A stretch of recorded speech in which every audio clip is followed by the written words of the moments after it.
charters are held to the same standard as regular schools. Well, if they're not being held, then that's the state's fault for not holding them accountable. But they are being held to the same standard. I'm so glad you're here. Here in the state of Florida, they're not. Okay. And it makes for a very inequitable system where you have public schools that are held to a certain standard, and then charters, which are for profit, are held to a different standard. And it's not that it's, and I know this word is used a lot in a lot of the federal opinions, and I'm not saying you did it, but those federal Department of Education writers are saying that this competition between the public schools and the charter schools somehow is healthy for public education. Is that true, Dr. Rabbit? No, I think what's happening now is that when scores are low, then someone like Secretary Duncan will say that's a failing school. Usually scores are low because the kids can't speak English, and because the kids come from, they start the school 3 or 4 years behind. I was involved in a study of Florida schools a few years ago, and certain of the high schools were labeled failing schools. But then when I looked at the kids going into those schools, they entered the high school 4 years behind. And the high school was inheriting the problems that had started much earlier, and yet the high school got labeled a failing school. I would think that it would be far more productive if every state were to do an actual evaluation and say, why are the scores low? What can we do to help? What resources do you need? What supports do you need? How can we improve the school? Instead of saying you're a failing school, and then the parents say, I don't want my child to go there, it's a failing school. And by stigmatizing the school, they put it into a downward spiral. And in New York City, what's happening is they pick out schools and say, we're going to close that school, we'll dump in low-performing kids, and then they turn it over to 4 charter schools, and public school is gone forever. So I think this is my considered judgment, because I'm a historian of education. The last 40 years, I've studied the history of schools. We're going to look back on this era as a very punitive, destructive, and in some ways insane era of school reform, in which public schools were destroyed, in which privatization was advanced. And when we look at did we make progress, the answer will be we did not.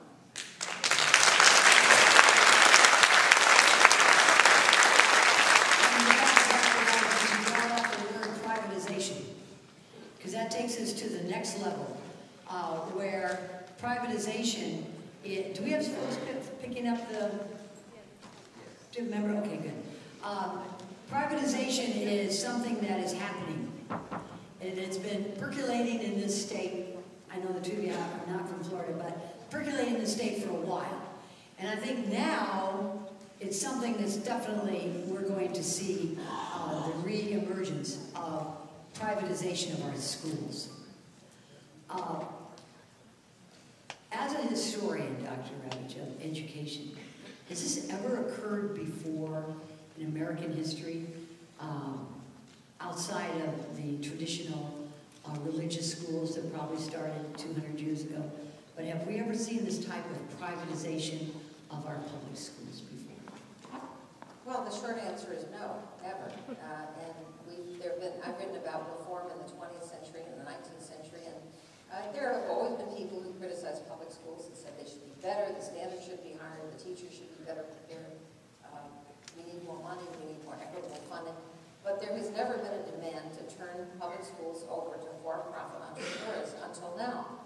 And it is, I mean, we now have an education industry, and there are for-profit organizations. Some of them are non-profit, but they pay such exorbitant salaries that they might as well be for-profit, that are moving into the public school business, saying this is a good business.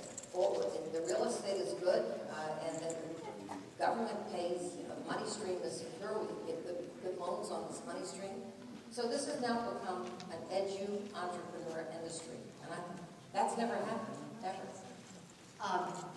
The privatization of public education is here. And Mr. Cunningham, do you think that this is something that the federal government is promoting because of the expense of the funding of public education in the United States? Or does the federal government, do you think, in your estimation, has any opinion on it one way or the other? I think we're only trying to promote quality. I think that both frustrated with the status quo for good reason. There's a lot of schools that have been struggling for a long, long time. And we've tried a lot of things, and Dr. Ravitch has chronicled all those reforms over the last 50 years. And a lot of them have not worked. But we have to keep on trying because the kids are getting hurt. They're not getting an education that they need. A quarter of our kids are dropping out of school in America. They're not finishing high school.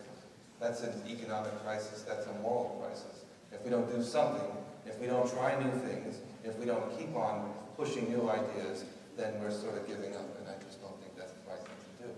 But do we think that the private sector is the answer? Well, the whole answer, certainly not. We've certainly invited charter school operators to come in and have some good ideas, and there are some good ones, and not all of them pay salaries of $300,000 or $400,000 a year.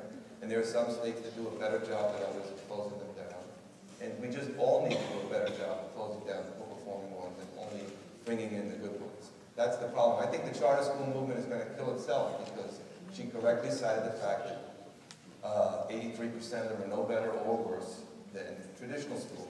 They need to police themselves, the state needs to police them, they need to hold them accountable. Right now they're not, and that's a failure. But the idea that we should not be open to new ideas or to interesting models like the KID model or something, which is a very well-known private school. It's non-profit, it's not for-profit. I think we need to be able to try those things, especially in communities where kids have been underserved.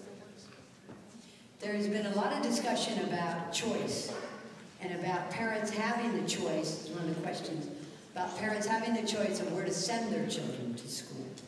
Traditionally, and you can give us a little background on this because of your background, Dr. Ravitch. Traditionally, you send your child to a school that's in your neighborhood. And school districts are marked geographically by where you live. Therefore, if you are in a depressed area, then the schools will not get that much funding because it comes from the taxes. If you're in a high-income area, your public schools will have a higher income coming in, and of course, it may be that the quality of education will be much higher. I happened to grow up in a very depressed area. I didn't think it was depressed. I was very happy all the time there. We heard about Battle Creek, Michigan being such a terrible area. That's where I was born. That's where I grew up. And I didn't know that I was in a depressed area because we got knocked around as much by the teachers as anybody else. But today it's different. Today it's different. Teachers and parents want choice. Teachers want to be able to choose where they're going to teach. They want to have higher pay for teaching in areas that are a little more difficult. And parents want choice. Mr. Dow, how does that play out with your experience in handling the union issues? This idea of choice for schools. Well, once again, when I was young, you know that everybody who moved anywhere looked at the public schools before they moved wherever they were going to move. I think now it is incumbent upon us as a society to improve every single school. So those considerations will not even have to be taken in effect. We must go to those schools, as the federal government is trying to do with those 100 lowest schools in the country. We must find out what they need. We must ask them. We must give the teachers the training that they need. And we must, once again, raise up all boats. We have to take the effort to where the help is needed rather than trying to force everybody into the same thing. Unfortunately, if you go toward this choice idea, as far as I'm concerned, those people who can afford to take their kids a distance, those people who have an interest in their children's education, and there are a number who don't, those people who are more actively involved in the system will, of course, move to whatever the best schools are that they can possibly get. You can't blame them for that, but it is incumbent upon us to work with every single school, especially those schools that are low socioeconomically and have a lot of ESOL students and so forth and need extra help. We have to put the extra help there. We have to put extra help in the lowest performing schools and stop rewarding people for being in the higher socioeconomic areas where